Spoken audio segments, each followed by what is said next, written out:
সরকারি চাকরিতে কোটা প্রথা বাতিলের দাবিতে আগামীকাল ঢাকা বিশ্ববিদ্যালয় সহ দেশের সব বিশ্ববিদ্যালয়ের গুরুত্বপূর্ণ পয়েন্টগুলোতে অবস্থান কর্মসূচির ঘোষণা দেন কোটা সংস্কারে আন্দোলনরত শিক্ষার্থীরা।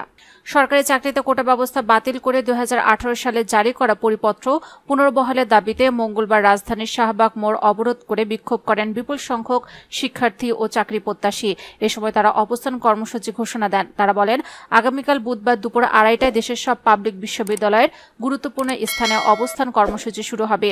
এর আগে কোটা প্রথা বাতিলের দাবিতে রাজধানীর শাহবাগ মোড়ে অবস্থান নিলে যান চলাচল বন্ধ হয়ে যায়। এতে Farmgate Shahbag, Shahbag Paltan Moghbazar road, Shahbag science lab road এবং শাহবাগ এলাকায় তীব্র যানজট দেখা দেয়। অবশেষে বিকেল 4টার দিকে সড়ক ছেড়ে দেন আন্দোলনকারীরা। আন্দোলনকারীদের দাবির মধ্যে রয়েছে 2018 সালে ঘোষিত সরকারি চাকরিতে কোটা পদ্ধতি বাতিল ও মেধাভিত্তিক নিয়োগের পরিপত্র বহাল রাখতে হবে। 2018-এর পরিপত্র বহাল সাপেক্ষে কমিশন গঠন করে দ্রুত সময়ের মধ্যে সরকারি চাকরিতে অযৌক্তিক ও বৈষম্যমূলক কোটা বাদ দিতে হবে এবং কোটাকে ন্যূনতম পর্যায়ে নিয়ে আসতে হবে।